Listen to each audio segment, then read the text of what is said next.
Welcome everybody. My name is Christopher Stanichar, and this is the second part of our conducting lesson from the Elizabeth Green book, and we are specifically looking at Chapter 5.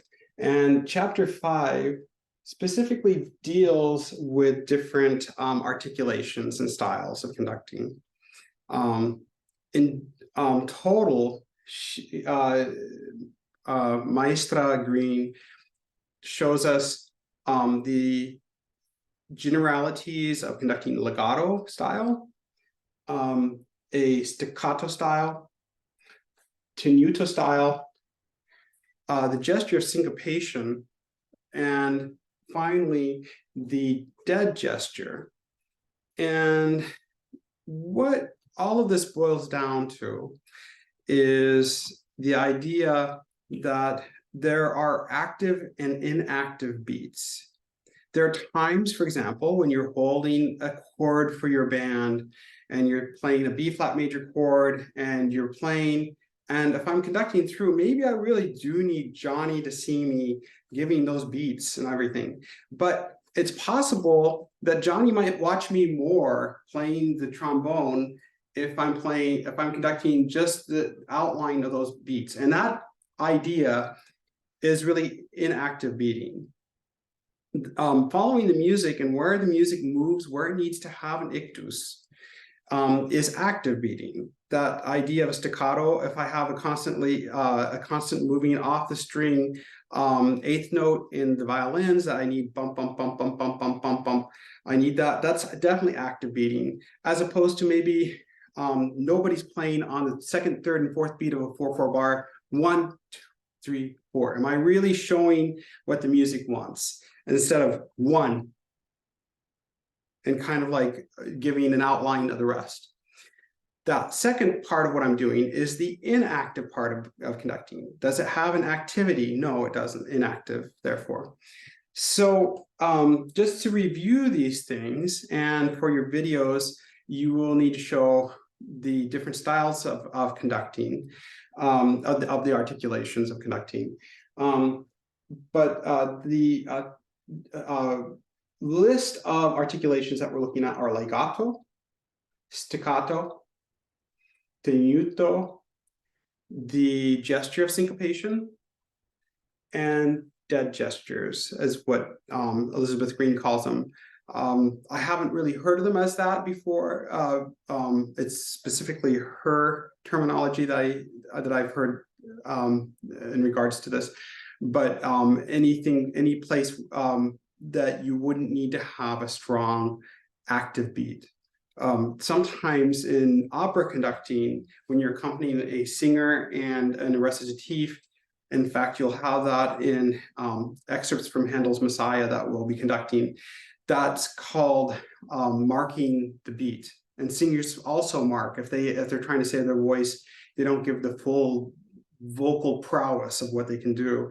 And so if I have just a chord, bum, and the singer might be singing a lot of text in Italian or in English or whatever, that I would be showing the group, because they're the ones who really need my help, and I'm following the singer and what she wants to have happen there. Okay, that's a lot of information. Let's go back. So we're going to conduct 4 bars each of these different articulations, and we'll start first with legato. All right, so legato, of course you need an ictus, that place where the beat shows each time, but that isn't really marked as much. You're showing 1, 2, 3, 4. 1, 2, 3, 4. The legato really comes more from here than it does any other place. Definitely your fingers are following, but you're really feeling 1, 2, 3, 4 to get that flow.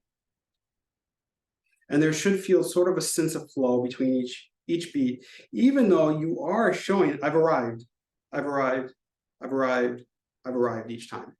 All right, 4 bars of legato together. 1, 2, 3, 4, 2, 2, 3, 4, 3, 2, 3, 4, 2, 3, 4. Okay. Staccato. Much more the emphasis is your wrist and your fingers. So we're again not using a baton at this point, just to kind of get the idea of the basic fundamentals of conducting here. But for staccato, it's definitely showing much more flick of the wrist for those each beat. So if you imagine like string players play pizzicato, but you know as wind players also, you play a very short note with wind to support what you're doing, pa. And what you see will help you a lot with that kind of approach. Again, it's using much more the wrist more than anything else, right? So here's staccato, 4 bars of 4 in staccato. 3, 4. 1, 2, 3, 4. 2, 2, 3.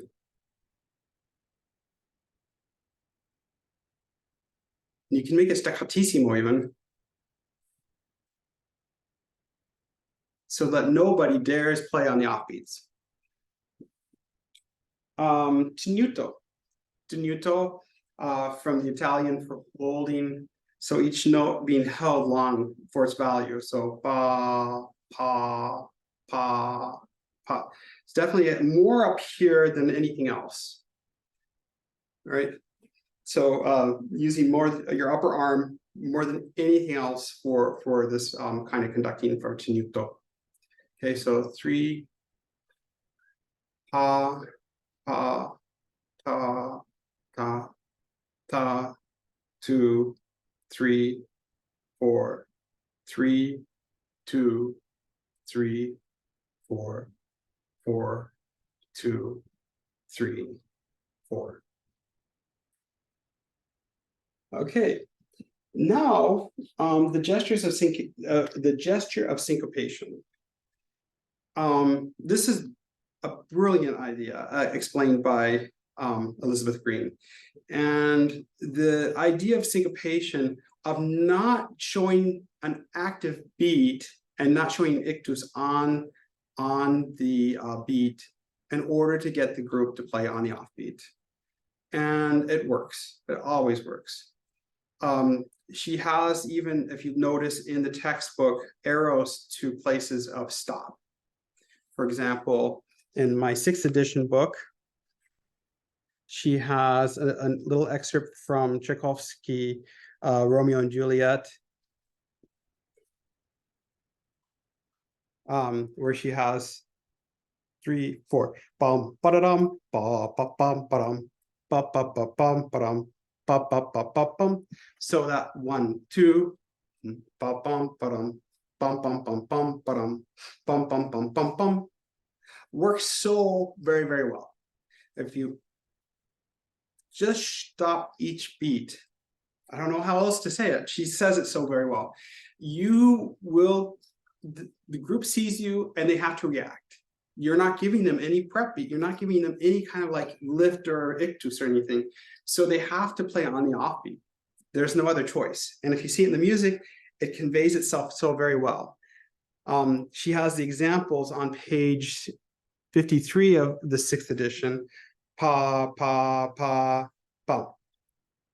So or 1, 2, ba-da-da-dum, and so on. Those all work. So 4 bars of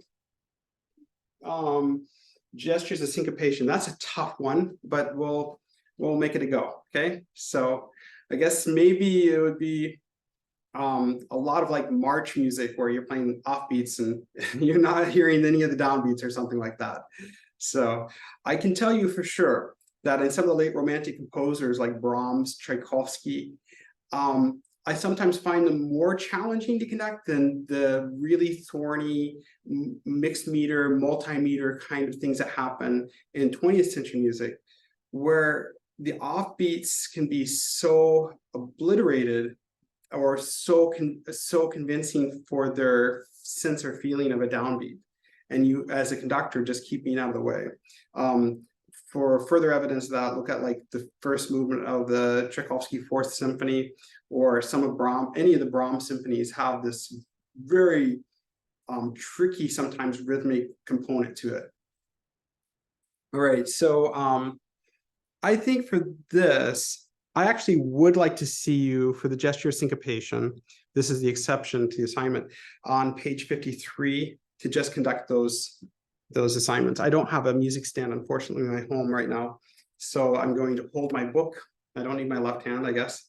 So 3, 4, bum, bum, bum, bum. Okay, letter B, 3, 4, bum, bum, bum, bum, bum, bum, bum. Letter C, bum, bum, bum, bum. And letter D, 3, bum, bum, bum, bum. So to do it exactly right takes a lot of precision and a lot of work. If you want, for each of these on page 53, if you're using the 6th edition, you may conduct like a couple repeats on each excerpt or whatever, each exercise. They're not really excerpts at all. So I will repeat this one for you. All right, so here's letter A. 3, 1, 2, 3, bum, bum, bum, bum, bum. Letter B, 3, bum, bum, bum, bum, bum, bum, bum, bum, bum. Letter C, 3, bum, bum, bum, bum, bum, bum, bum, bum. And letter D, 3, bum, bum, bum, bum, bum, bum, bum, bum. Stopping with no ictus. It's not easy, right? Finally, the dead gesture, or as I said, marking beats and rest. So it's exactly as it says. If I give you a downbeat, and let's say we had 4 bars of a held note, to see, I'm just marking the beat. It's like I'm drawing it in the air. 2, 4. Right. One more time.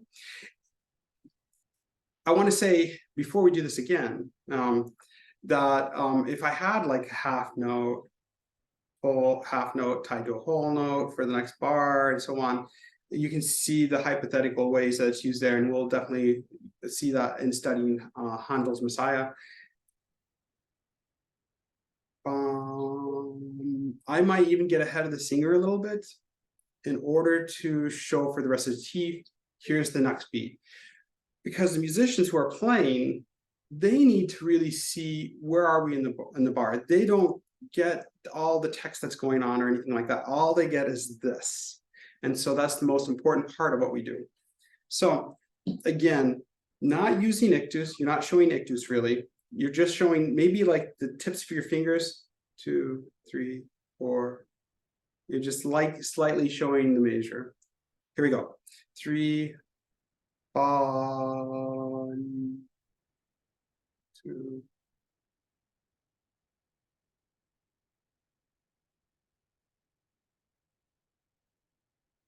Yeah. All right. Finally, and this is the fun part of what you get to do, the very fun part. And I am keeping this assignment from my predecessors who've taught this in the past. And I would say that this is probably the most challenging part because you need to sing it as well as conducting. And as you're conducting and as you're studying a score, you really should be able to sing through anything. Should you be able to sing it like Caruso or Beverly Sills or Leontyne Price? Wow, if you can, you probably have a great career going for you on the stage of the Metropolitan Opera. That's not me. I don't think I can make it to the stage anywhere in a 500-mile radius, small town or large town.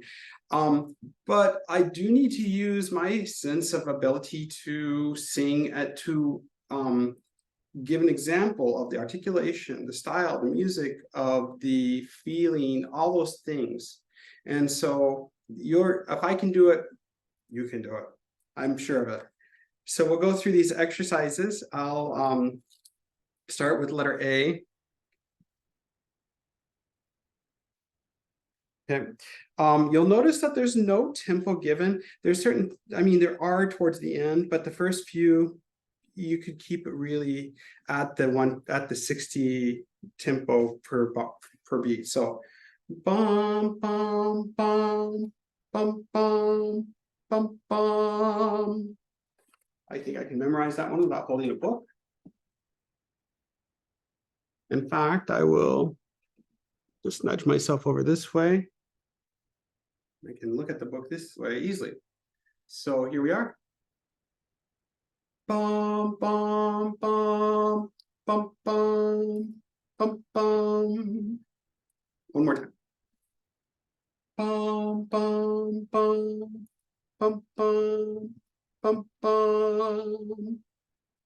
So the goal here on this exercise is the gesture of syncopation.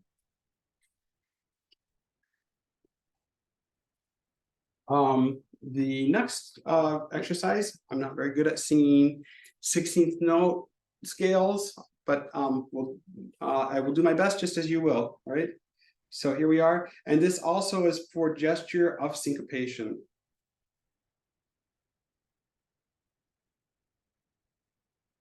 Bum bum bum bum bum, bum bum bum, bum bum bum. One more time, maybe a couple more times.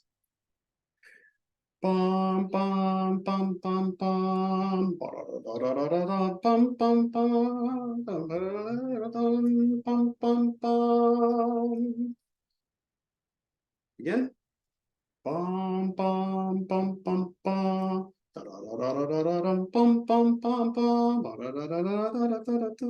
I'm sorry, I'm getting this all wrong. Let me try again.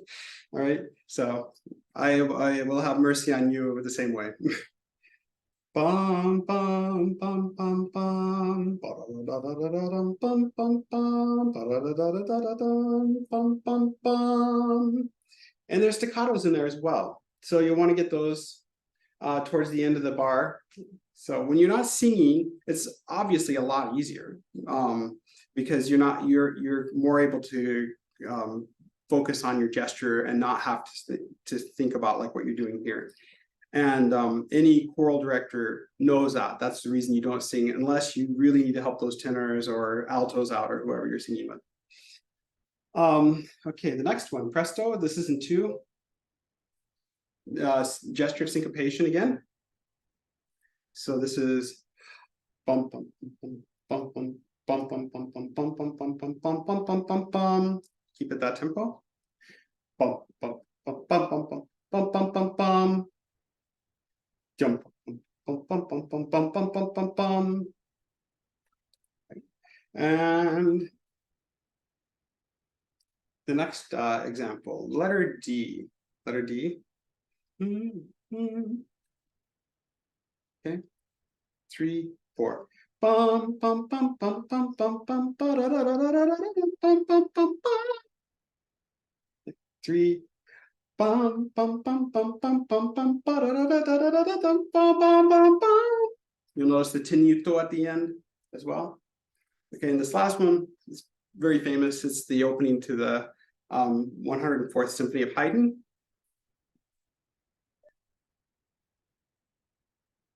Bum bum ba bum.